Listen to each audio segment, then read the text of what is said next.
بسم الله الرحمن الرحيم. عاملين ايه اخباركم؟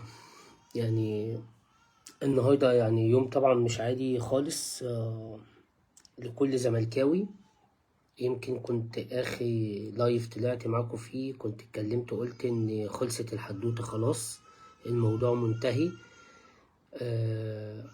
رغم ان في ناس طلعت بعديها بقى اعلاميين وبتاع قعدوا برضو يشككوا لغايه امبارح بالليل ولغايه النهارده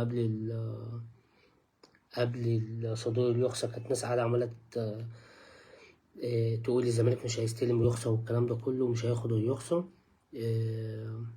بس طبعا بأكد عليكم بقى تاني اللي كنا قلناه قبل كده كتير قوي الفترات اللي فاتت، بس مستني الناس تبتدي تدخل بس كده عشان نبدأ كلامنا. كلام مهم جدا. يمكن الجزء الأبيض فيه طبعا على الإعلاميين أو الكاذبين المنافقين المطبلين المدلسين اللي بقوا عايشين حياتهم كلها على التدليس، يعني حياتهم بقت كلها تدليس والله. هبتدي كلامي معاكم كده بقى على طول. الناس ابتدت اهي تبقى موجودة واحنا بنتكلم مع بعض. لو حد عنده اي استفسار في اي حاجة يبعت لي وهرد عليه فيما يتعلق بالنقطة اللي هتكلم فيها او في اي قضية اخرى.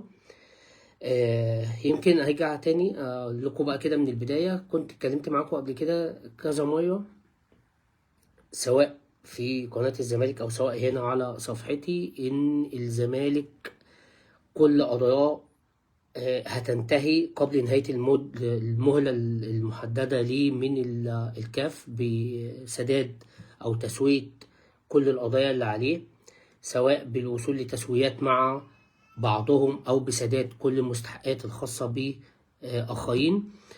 كنت آخر لايف هنا كنت قلت لكم خلصت الحدوتة خلاص، بعد طبعا ما كان أعلن كابتن هشام نصر نائب رئيس النادي عن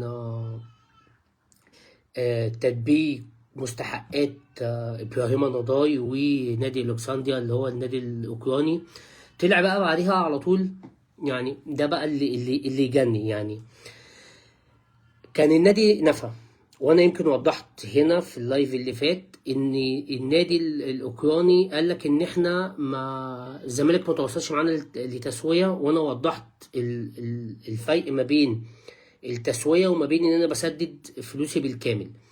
الزمالك كان بعت للنادي الاوكراني اللي هو نادي خوان بيزيا طلب ان هو يسوي القسطين بتوعه يدفعهم على تسويه يعني ما بينهم، والنادي كان يرفض. فالزمالك خلاص قال لك خلاص مش محتاج التسويه بتاعتك، احنا كده كده ايه هنقدر نوفر الفلوس بتاعتك. فتم توفير الفلوس وتم سدادها على طول. ابراهيم نضاي كان نفس القصة. في اتفاق حصل ان ابراهيم نضاي خد جزء كبير جدا من الفلوس بتاعته، هو كان ليه حوالي 1,700,000. سيبك بقى من القصور والحاجات دي كلها، يعني خلينا نتكلم في ارقام صحيحة. 1,700,000 دولار كان خد جزء كبير جدا منها، يعني تخطى المليون تقريبا، والباقي هيدفعوا على قسط تاني. طلع نائب رئيس الزمالك الكابتن هشام نصر قال ان احنا خلاص خلصنا الدنيا ووفينا الفلوس. طيب هل لو ده ما حصلش، خليني بس اخدها كده نقطه نقطه، هل لو ده ما حصلش ايه اللي يجبي الكابتن هشام نصر انه يطلع في التوقيت ده يقول لك ان احنا وفينا الفلوس؟ طب ما كان بعديها 48 ساعه لو هو مش صادق في كلامه. سهله، ده 48 ساعة مش 48 يوم ولا 48 شهر ولا 48 سنة، 48 ساعة الموضوع هتكتشفوا كلكم ان هو كذب او ان هو ما حصلش. فهو ايه اللي يجبره ان هو يعلن عن توفير الفلوس وانهاء الملف بالكامل في القضيتين اللي كانوا فاضلين عليه من اجل الحصول على الرخصة الافريقية؟ فبالتالي ما ينفعش بقى ان احنا نفاجئ بإعلاميين هم مصنفين كإعلاميين طالعين يقول لك ما حصلش. بعض اللجان التابعه لاحد الانديه. ما الكلام ده ما حصلش، ده البنوك اجازه. ده انت لازم عشان حتى لو دفعت لازم يتعمل تسوية، ولازم تتفق على سيستم الفيفا، والكلام ده مش هيحصل عشان خلاص اصلا المهلة تنتهي يوم السبت وخلاص مفيش وقت. فالزمالك برضه مش هياخد الرخصة الافريقية لغاية امبارح بالليل ناس طالعة تقول لا الزمالك ما دفعش اصلا، لا الزمالك اصلا ما دفعش. بقى ناس تانية تقول لك الزمالك اصلا مش هياخد، يعني حتى لو دفع الزمالك مش هياخد الرخصة الافريقية. احد العالمين طلع امبارح قال لك ان الزمالك هيحط على السيستم بتاعه كل الاوراق والمستندات بما فيهم ان هو معلوش اي فلوس للموظفين بتوعه الخاصين بالكوره. يعني ايه الموظفين الخاصين بالكوره؟ يعني عايز افهمها دي، عشان لما قلنا يا جماعه ايه علاقه الشق الاداري بنادي اجتماعي وما بين فرقه الكوره، طلع بقى بيجود. قال لك ايه؟ الموظفين الخاصين بالكوره، موظفين النادي ان هم ما لهمش مرتبات متاخره الخاصين بالكوره. يعني ايه؟ يعني مثلا في الاداره الماليه في نادي الزمالك، مثلا بتطلع مرتبات الموظفين. هل عاملين مجموعه معينه في الاداره الماليه دول 3-4 دول هيقبضوا فرقه الكوره بس؟ يعني ايه الموظفين الخاصين بفرقه الكوره؟ ما هم موظفين نادي. فالتجويد يعني وحش قوي في الحاجات اللي زي كده. يعني انت المفروض مصنف نفسك انك اعلامي وطلع على قناه محترمه وتطلع. وامبارح بالليل اكدت ان الزمالك مش هياخد الرخصه الافريقيه. ايه الزمالك بيقول لك الموضوع خلص وقالها بالنص، ايه الموضوع منتهي، الزمالك مش هياخد الرخصه الافريقيه. احنا مش مكملناش 24 ساعه، ده يا دوب سواد الليل، جينا النهارده بالنهار الزمالك واخد الرخصه الافريقيه. الزمالك هيلعب دوري ابطال بصفته بطل الدوري المصري، مش مستني بقى تزكيه من اتحاد كوره ولا اجتماع مكتب تنفيذي في الكاف ولا مش عارف ايه عشان خاطي ما تزودوا والنبي عدد الفرق عشان العب معاكم. لا الزمالك ما تجاملش في الرخصه الافريقيه عشان يتقال لك ان اتحاد الكوره هيطرمخ يعني على الموضوع ملوش علاقه باتحاد الكوره، ده اتحاد افريقي، ده فيفا. يعني ايه علاقه اتحاد الكوره بالكلام ده؟ اتحاد الكوره يعني ايه؟ ليه سكك تانية ومجاملات تانية تخص انديه تانية، زي منها مثلا طلب زياده عدد الانديه. ما اتحاد الكوره ده ما عمره ما طلب زياده عدد الانديه في البطولات الافريقيه، عمره ما طلبها، عمره. الزمالك بقاله 3 سنين بيلعب كونفدراليه، عمره ما جه في سنه قال لك انا عايز ازود عدد الانديه. يعني ما الموضوع معروف قوي يعني يا جماعه، مش معروف اتحاد الكوره بيساند مين وبيدعم مين وعايز مين يبقى موجود عشان خاطر ما حدش. بس يعني برضه مليارات، يعني مليارات مصروفه على الفرقه عشان تروح تلعب كونفدراليه. يعني برضه الموضوع صعب، انا عارف. زيزو يعني بقاله 3 سنين بيلعب مع الزمالك كونفدراليه، خدوه فيه راح هيلعب معاهم هم الكونفدراليه. طلع ان المشكله في زيزو، على فكره المشكله مش في النادي، والله طلع المشكله في زيزو. فالمهم نرجع للموضوع بتاعنا. حته الاعلاميين اللي كانوا عمالين جايين بيتكلموا يقول لك ده جزء الاعلام. في بقى جزء تاني اللي بيقول لك انا خبير لوايح وبرضه كان كل شويه بوست شكل التحديث بتاريخ مش عارف يوم كذا الساعه كذا الزمالك عليه قضيه كذا وكذا وكذا وكذا. كل شويه، كل يوم التحديث ده بيعمله، وكل شويه يكتب لك كام بوست شكل على البتاع. النهارده بقى سبحان الله ما كتبش ولا تويته ولا بوست شفته له، والله العظيم دخلت عنده مخصوص كده مش متابعه هبد الهبايده. مش متابعه اصلا. قايل لك انا خبير لوايح، مش عارف انا منين خبير لوايح ده. دخلت مخصوص عشان ابص اشوفه كتب ايه بقى كده بعد الزمالك ما خد الرخصه الافريقيه وهيلعب دوري ابطال بصفته بطل الدوري المصري. ما كتبش حاجه. ادخلوا كده على صفحته، ما كتبش، مش موجود. صوت صيصور الحقل مفيش، مش موجود، ولا هو ولا اللي على شكلته. معلمين يطلعوا في قنوات عامة، وحط كلمة عامة دي ما بين قوسين، يعني مش قناة خاصة لنادي منافس، قنوات عامة، وعمالة تقطيع في الزمالك مش هياخد الرخصة الأفريقية، ويجيبوا ناس تتكلم الزمالك مش هياخد الرخصة الأفريقية، وفي نفس الوقت يتكلموا على أهمية وضرورة زيادة عدد الفئة. اشمعنى يا جماعة موضوع زيادة الفئة المصرية في البطولات الأفريقية ما طلعش إلا لما الأهلي خد تالت؟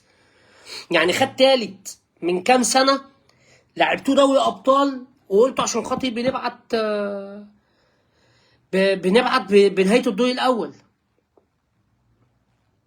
لما جه خد تالت تاني مش لاقيين له يا عيني أي لفة. طب إيه؟ طيب هنزود يا عم عدد الفئة، هنزودهم.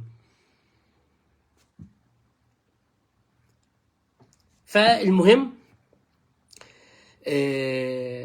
نرجع للنقطة المهمة قوي. الزمالك خد الرخصة الإفريقية. فين المدلسين اللي كانوا قاعدين ليل نهار تقطيع في الزمالك؟ الزمالك مش هياخد، الزمالك مش هيعمل، الزمالك مش هيسوي، الزمالك مش عارف ايه. طالعة بقى الهوجة من امبارح على شركة الكورة، وخلافات ما بين مجلس إدارة الزمالك وما بين جون إدوارد المدير الرياضي بسبب شركة الكورة. ايه الخلافات؟ في عروض بتقدم للنادي، الزمالك بيدرس أفضل العروض، شركة الكورة هيتم تنفيذها. مين بقى اللي هيستحوذ عليها؟ ده أمر هتفصل فيه الجمعية العمومية دي، يعني دي مش بتاع. يعني بص، أنا برضه في نقطة أنا عايز أوضحها بس. لو أنت مشجع زملكاوي، لو أنت كمشجع زملكاوي، أنت اللي يهمك فرقة الكورة، ما يهمكش مين اللي يستحوذ. أنا بقول رأيي، ماليش علاقة مين صح ومين غلط. لو أنت مشجع زملكاوي مش عضو جمعية عمومية، أنت يهمك فرقة الكورة. مين اللي يستحوذ، المستثمر ولا المجلس، مش بتاعتك. أنت يهمك إن فرقة الكورة إيه؟ بيتصرف عليها فلوس، وبتجيب لعيبة كويسة، وبتنافس، وبتاخد بطولات. لو انت مشجع زملكاوي. طب لو انت عضو جمعية عمومية، روح بقى ساعتها في الجمعية العمومية اللي هيتم الدعوة ليها، روح قول رأيك. انت بقى صاحب القرار، وتوافق يا ترفض. يا توافق ان النسبة الأعلى تبقى لمجلس الإدارة، يا ترفض ان النسبة الأعلى تبقى لمجلس الإدارة.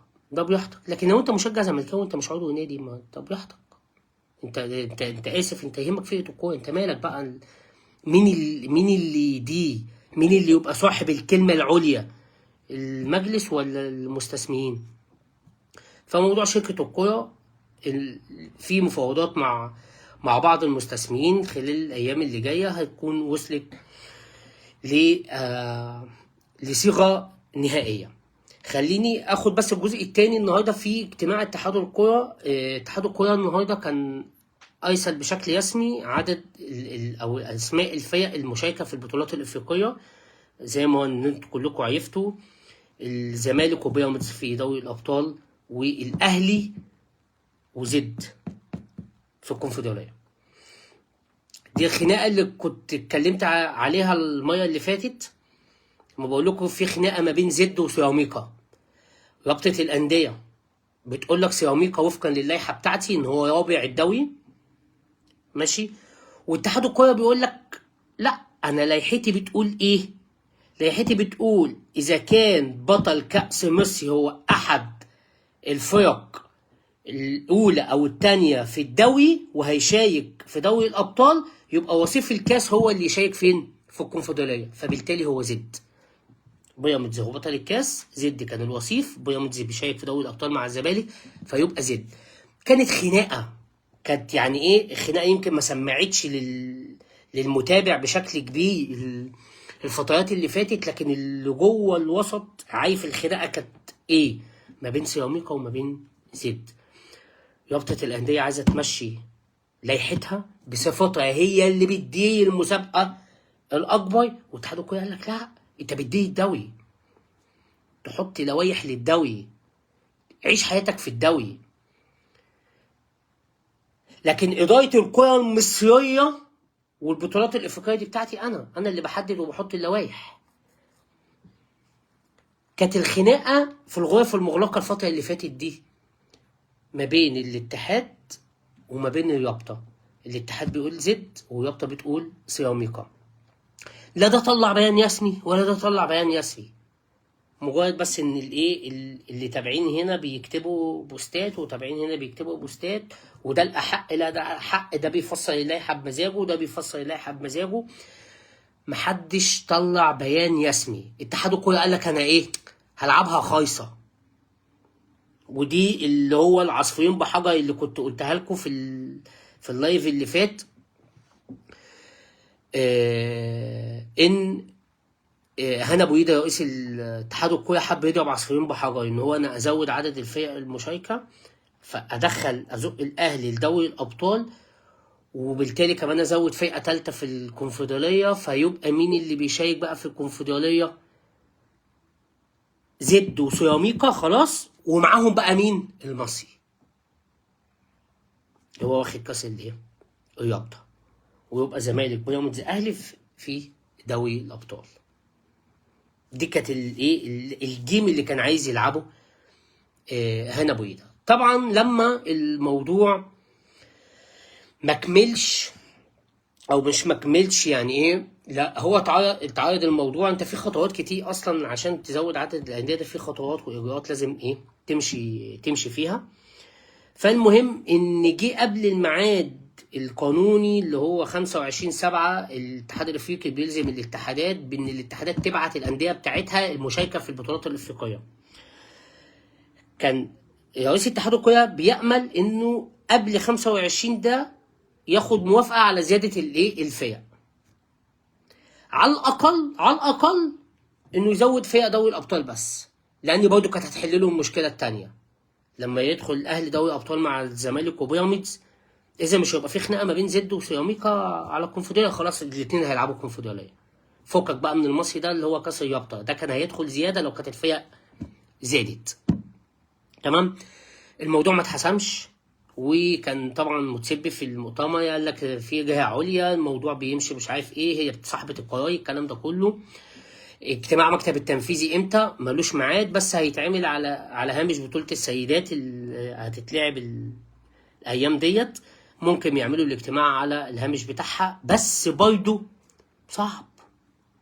صعب. مش عايز اقول لك ان هي مستحيل ان هي تتزود من النسخه دي، بس بقول لك صعب لان مفيش مستحيل في الدنيا، بس الموضوع صعب قوي. المهم ان جينا يوم 25 خلاص لازم يبعت الانديه. فجه اتحاد الكوره النهارده المهندس هنا ابو ايده بعت زمالك بيراميدز اول تاني دوري، اهلي تالت الدوري في الكونفدراليه، ومعاه زد وصيف الكاس. الملخص ان هنا ابو ايده انتصر في معركته مع رابطه الانديه. اتحاد الكوره ينتصر على رابطه الانديه. ليه؟ مش الانتصار ان هو اقوى لا، يعني مش قصه اقوى ومش اقوى، هي قصه ان مين اللي بيخاطب. اتحاد الكوره هو اللي بيبعت، خلاص انا اللي ببعت، انا كاتحاد كوره انا اللي ببعت بخاطب الاتحاد الافريقي بقول له انا عندي انديه فلان وفلان وفلان وفلان. فاكيد طالما انا بدافع عن انا اللي ببعت، فانا ببعت اللائحه بتاعتي اللي هي بتقول ايه؟ وصيف الكاس، دي لائحه اتحاد الكوره. بس ده كان ملخص اليوم النهارده فيما يتعلق بالمدلسين، اللجان اللي اختفت، موقف اتحاد الكوره والفرق المشاركه في افريقيا. انا في بس سؤال كان مبعوت لي كده هرد عليه قبل ما اقفل، خاص بكابتن معتمد جمال مستمر في التدريب الملكي. بص، هو خليني اقول لك ان ان الزمالك كان توصل لاتفاق مع مدير فني اجنبي، يعني كان اللي هو يوزوفيتش ده كان في اتفاق شبه رسمي. بس الموضوع وقف سنه بس كده، والمفروض ان في مدير فني اجنبي جاي. امتى؟ ممكن خلال الايام اللي جايه دي. هم حاليا دلوقتي بيوفروا مستحقات اللعيبه تدفع، وملف مدير الفني شغاله عليه الاداره الرياضيه. كابتن معتمد ممكن يكمل كمدير فني للزمالك، ممكن يكمل، مفيش حاجه مستحيله، ممكن يكمل على فكره. بس حتى الان القرار او الاتجاه رايح داخل الزمالك لمدير فني اجنبي في المقام الاول. لو الوقت يعني سيأهم بمعنى أصح، وارد جدا ان الكابتن معتمد جمال يكمل، وهو طبعا راجل محقق انجاز مع الزمالك الموسم اللي فات، بطل الدوري في الوقت اللي كانت كل الناس بتقول لك الزمالك مفيش منافسه، مش هيدخل منافسه مع اهلي وبيراميدز بقى بامكانياتهم وصفقاتهم والكلام ده كله. وكمان وصل لنهائي الكونفدراليه وخسرها بركلات الترجيح. يعني كانت ممكن مثلا الزمالك متقدم، كان عواد ممكن يصد كوره، الزمالك كان يبقى هو بطل الكونفدراليه، ويبقى خد الثنائيه في موسم على الصعيد الاداري هو من يعني مش عايز اقول الاداري، يعني الاوضاع جوه النادي كانت صعبه قوي، مفيش مستحقات وايقاف كده ومش عارف ايه. ففكره ان انت تبقى بطل الدوري على الحساب البيراميدز اللي هو الوصيف والاهلي بصفقاتهم بامكانياتهم بالكلام ده كله، وتوصل كمان نهائي الكونفدراليه وتخسره بركلات الترجيح، ده طبعا يعني انجاز كبير جدا للكابتن معتمد. فممكن خلال اليومين 3 اللي جايين دول هتكون الصوره وضحت بشكل اكبر فيما يتعلق بقصه المدير الفني. ده كان كل اللي عندي النهارده في لايف، وان شاء الله التقي بيكم على خير في اقرب وقت باذن الله. شكرا لكم.